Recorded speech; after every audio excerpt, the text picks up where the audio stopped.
O que é filosofia? O que a gente vai tentar fazer aqui nessa conversa é definir um pouco ou ajudar a entender um pouco o que é essa área do conhecimento, essa área do saber humano chamada filosofia.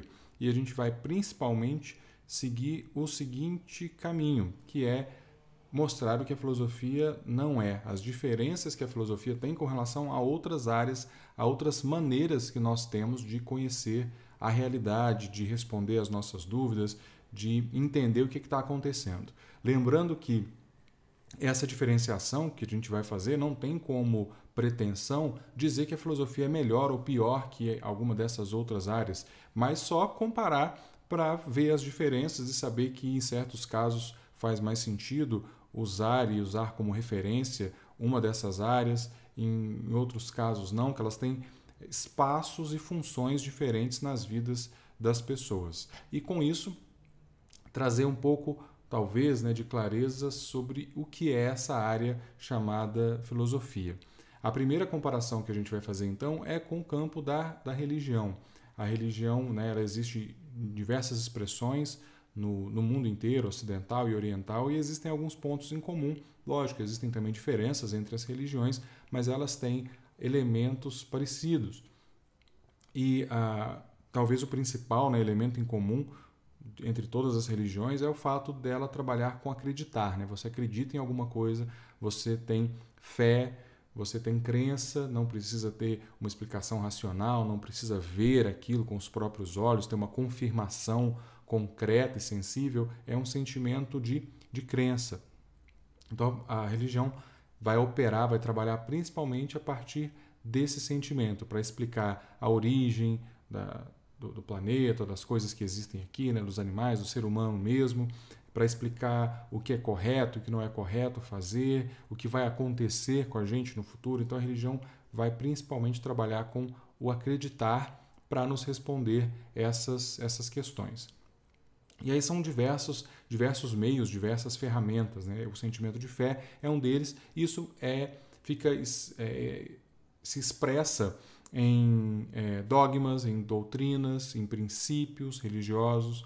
Isso vai estar materializado em textos, na função social de certas pessoas. Então, um sacerdote, um monge, um pajé, um xamã, uma mãe de santo, um pai de santo, um padre, um bispo, etc.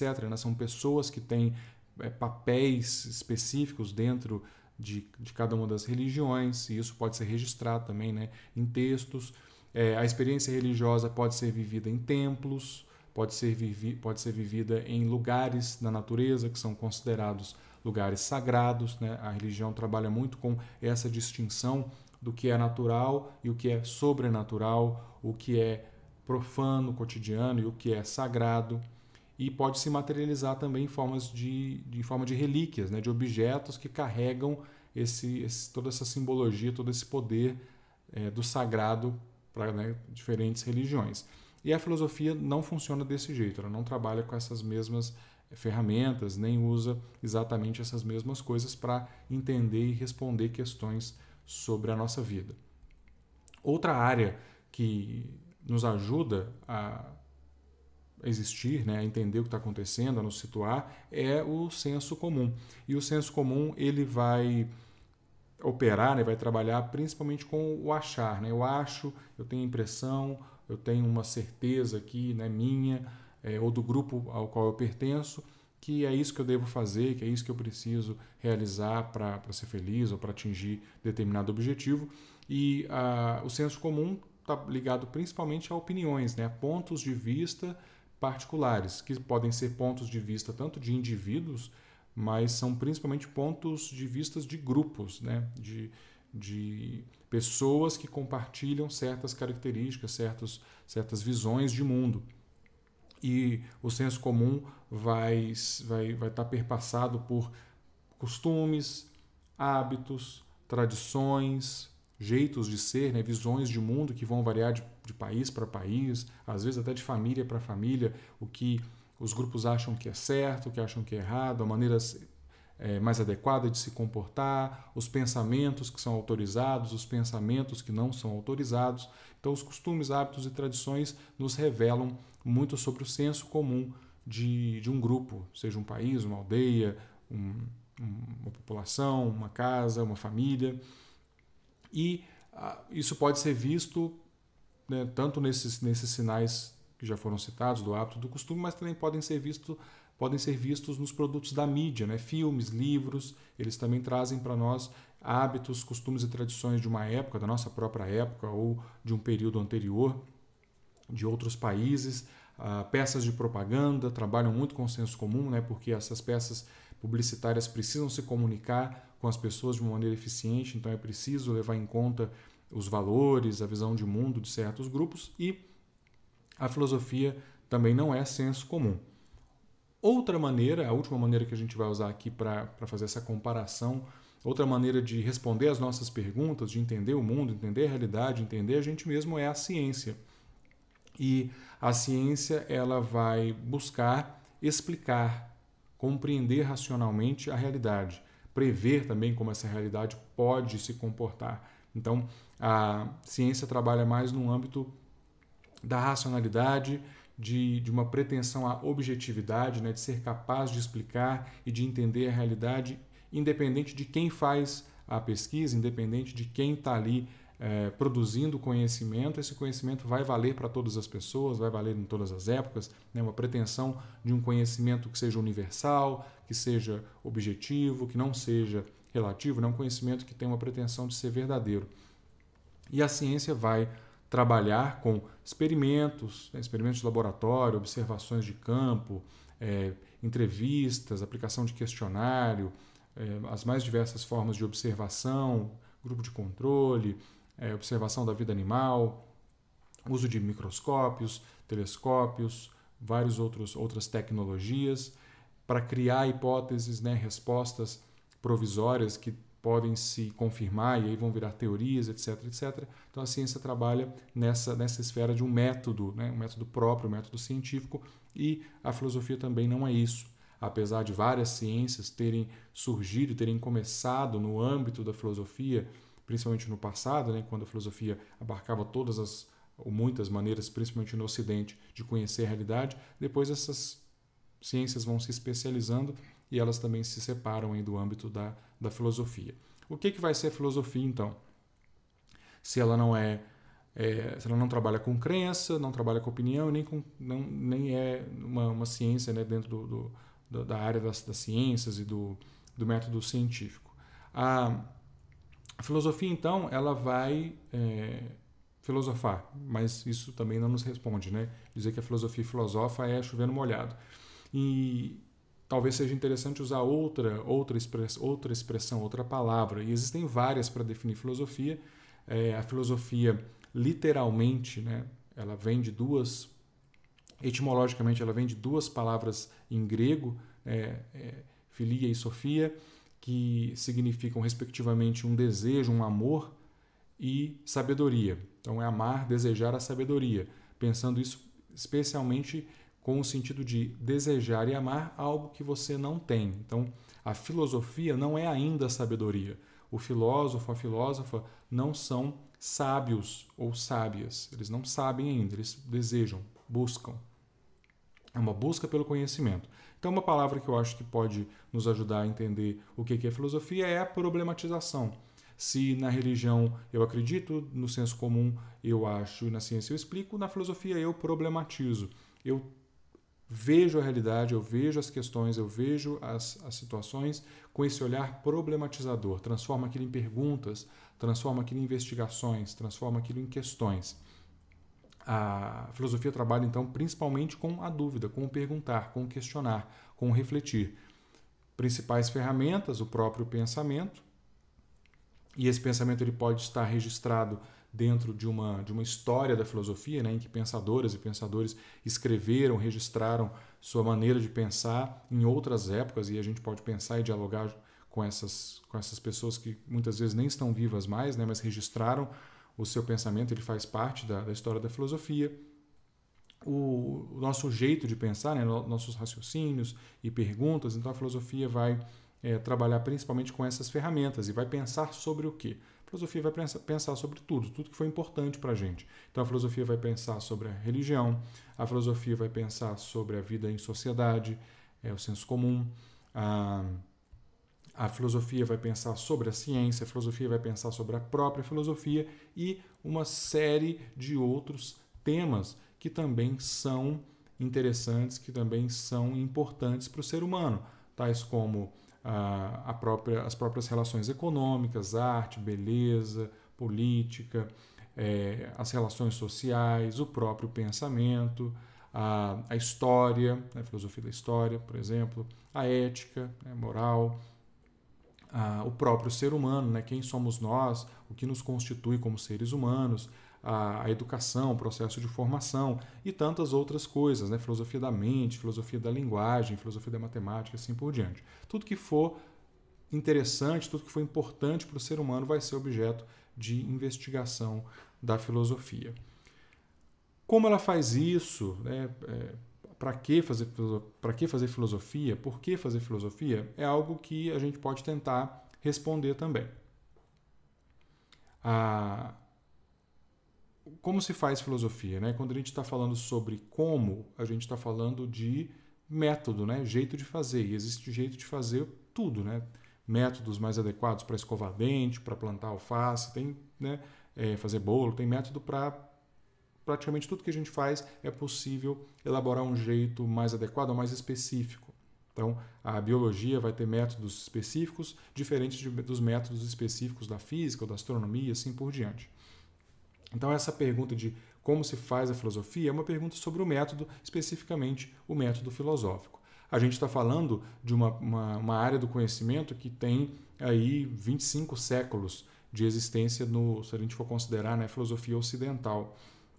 Então, é claro que ao longo desse tempo todo, vários métodos, né, foram utilizados. Né? Pensadores diferentes, pensadoras diferentes têm jeitos diferentes de fazer filosofia e lidaram com temas diferentes ao longo da história. Então, por exemplo, na antiguidade, a questão do conhecimento, a questão da felicidade, questões da política já eram discutidas ali e muitas vezes em forma de debates públicos que muitas vezes, né, nem eram registrados.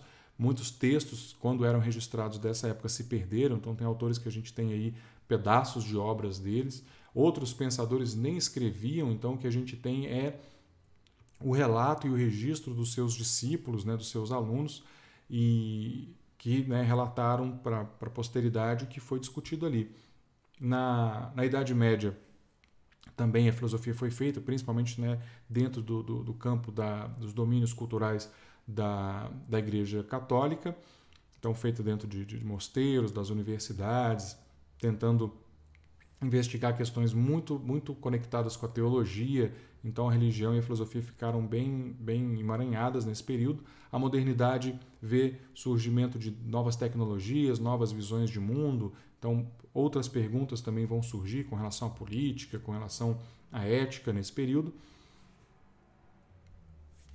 E por fim, o nosso período atual, o período contemporâneo, também vê o surgimento de questões novas, né, de guerras sendo feitas de uma maneira diferente, de uma economia funcionando de outra forma, de relações humanas que não existiam e eram impensáveis na Idade Média, na modernidade. Então todas essas épocas têm problemas específicos, mas também tem áreas que são comuns. Né? O pensamento sobre política, por exemplo, está aí em todos os períodos da filosofia. Então, o que a gente vai tentar fazer é ilustrar ou destacar o que talvez os métodos filosóficos de todos esses períodos, algo que eles tenham em comum. Então, eu acho que é possível elencar uma palavra que nos ajude a colocar todas essas formas diferentes num balaio, lógico, respeitando a diversidade e o que cada uma dessas épocas tem de específico e de diferente, que é a palavra dialética. Então eu acho que o método filosófico ele é muito marcado pela dialética. Dialética que significa duas racionalidades, dois logos, dois critérios, duas maneiras de compreender, de entender a realidade. E então a filosofia desde o seu início ela é sempre essa oposição, esse conflito, esse diálogo, né, entre razões diferentes, entre maneiras diferentes de responder questões, de entender a realidade.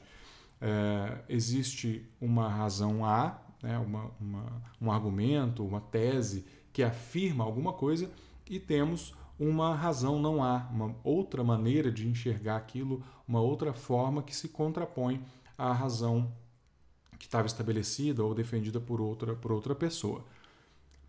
Para ilustrar a maneira como funciona a dialética filosófica, então eu vou usar uma metáfora, a metáfora do jogo de xadrez. Mesmo quem nunca tiver jogado xadrez, acho que vai conseguir entender essa metáfora. Eu vou explicar rapidinho como é que funciona o jogo, né, de xadrez. Você joga entre, né, são duas pessoas, né, são dois adversários, duas adversárias. Uma das pessoas fica com as peças brancas, a outra com as peças pretas. O tabuleiro aí até lembra um pouco, né, o tabuleiro do jogo de damas. Mas o objetivo aqui é cercar e impedir a movimentação da peça que é o rei. Cada um dos adversários e das adversárias tenta cercar o rei da oponente do oponente. Diferente da dama, existem tipos, né, de peças, e essas peças têm movimentações e funções diferentes no jogo. Então tem os peões, que são as peças mais numerosas, que têm uma movimentação um pouco mais limitada, as torres, que conseguem ali andar em linha reta, horizontal e verticalmente, o número qualquer de casas, os cavalos, que são as únicas peças capazes de pular outras peças. Para você capturar uma peça nesse jogo, você tem que ocupar o espaço que aquela peça está ocupando no tabuleiro. E aí o cavalo pode passar por cima, né? É a única que pode passar por cima de outras peças. Os bispos, que tem os bispos que ficam na casa branca e outros que ficam nas casas pretas, e eles andam na diagonal ali dentro dessas cores. A rainha, ou dama, mais precisamente, né? A dama que tem uma liberdade de movimentação maior, pode andar com qualquer número de casas, na diagonal, na horizontal e na vertical. E o rei, que é a peça a ser protegida, que só anda de uma peça, né, uma casa, um espaço de cada vez. E aí os jogadores vão criando, as jogadoras vão criando ali as estratégias para capturar as peças dos adversários, né, das adversárias, até chegar no rei e não permitir que o rei se mova sem ser capturado. Então você não captura o rei da outra pessoa, mas você tem que impedir que esse rei se movimente. Um jogador, então, para nós aqui, né, uma jogadora é a razão a outra pessoa é a razão não A. E aí, assim como dentro da história da filosofia e do jeito dos filósofos trabalharem, tem vários elementos que compõem esse fazer, esse método filosófico, aqui também no jogo do xadrez existem, né, como eu disse, peças com funções diferentes. Então, numa analogia assim meio arbitrária, a maior parte do tempo, vou comparar as peças com esses elementos. Tá? Então, peões e torres poderiam ser os exemplos e os contra-exemplos que os filósofos e as filósofas usam, né? Os casos concretos, as histórias que são usadas para servir de exemplo para aquilo que elas estão defendendo. O cavalo pode representar as afirmações e as perguntas, né? Aquilo que é dito como afirmativo e aquilo que é perguntado. Os bispos podem ser os argumentos e os contra-argumentos, né? As justificativas, como você monta a sua justificativa, como você desmonta a justificativa da outra pessoa. A rainha, né? A dama, seria a tese central, né? A grande ideia que é defendida por aquela pessoa, e em várias épocas diferentes da filosofia temos teses também as mais diversas sobre conhecimento, sobre metafísica, sobre a arte, assim por diante. E por fim, a peça mais importante seria o problema central, a grande questão que aquele filósofo ou aquela filósofa está tentando responder. E aqui na nossa metáfora, o rei é o problema central, porque o problema central, assim como o rei, ele não sai da partida, ele não morre, ele não é capturado efetivamente, ele é cercado, mas o rei, depois você monta ali de novo, né, o tabuleiro, e outra partida começa. Isso para simbolizar os problemas filosóficos que vão passando de um filósofo, de uma filósofa para outra ao longo da história. Então se perguntava sobre como o conhecimento humano é possível lá na antiguidade. E esse mesmo problema vai perpassar a Idade Média, a modernidade até hoje. Então os problemas persistem. O jeito que as pessoas vão jogar, né, a movimentação das peças, as estratégias, isso é a cadeia de raciocínio de cada jogador, de cada jogadora do jogo filosófico aqui, né, que a gente está usando como metáfora. Os jogadores seriam os filósofos e as filósofas ao longo da história, né, e a gente pode, inclusive, jogar xadrez com pessoas que nem estão vivas mais, né, fazer uma disputa de ideias, um jogo de ideias com pessoas que morreram há 200, 300, 1000 anos, até mais. As partidas, a gente pode dizer que elas acontecem dentro de temas, ética, estética, conhecimento, etc. E quando a gente consegue agrupar várias pessoas, né, vários pensadores ou pensadoras num tema, num jeito de jogar mais ou menos parecido, a gente pode dizer que temos ali os movimentos, as escolas filosóficas. Então, com essa metáfora do xadrez, a ideia era ilustrar e explicar um pouco o que é o método filosófico, como que se faz filosofia. E aí, por fim, vamos dar uma olhadinha nas razões, nos motivos, né, para que se filosofa. Essa é uma pergunta que cada pessoa vai acabar respondendo de uma forma diferente, né? A filosofia vai ter uma importância diferente na vida de cada uma delas, mesmo tendo em comum, né, o fato de que é uma disciplina que nos ajuda a problematizar, questionar e repensar as coisas. Então, na minha visão, a filosofia ela afeta 4 áreas da minha vida, né, e das pessoas que se dispõem a filosofar, a pensar, a refletir, mesmo não sendo, tá? Isso aqui não quer dizer que isso aqui só acontece para quem é filósofo, para quem é filósofa profissional. Isso pode acontecer com todo mundo que se dedicar ou que tirar um tempo para refletir, para filosofar, né, sobre a própria vida e sobre problemas que são importantes para nós. Então, as 4 áreas são justamente essas. O saber, o conhecimento, o questionar, a dúvida, né, o nosso pensamento e a ação.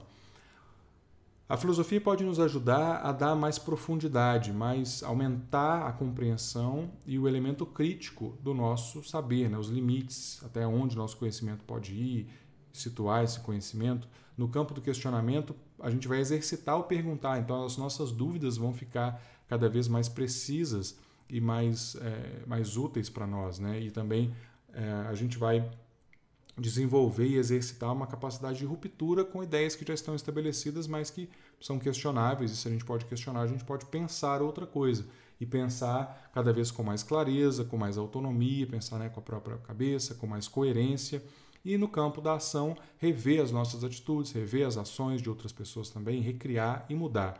Essas 4 esferas, então, elas vão ter uma interdependência e uma inter-relação. O que eu sei interfere nas minhas perguntas, no que eu penso, na maneira como eu ajo. As minhas perguntas, em contrapartida, vão afetar também o meu conhecimento e o meu comportamento e o meu jeito de ver o mundo.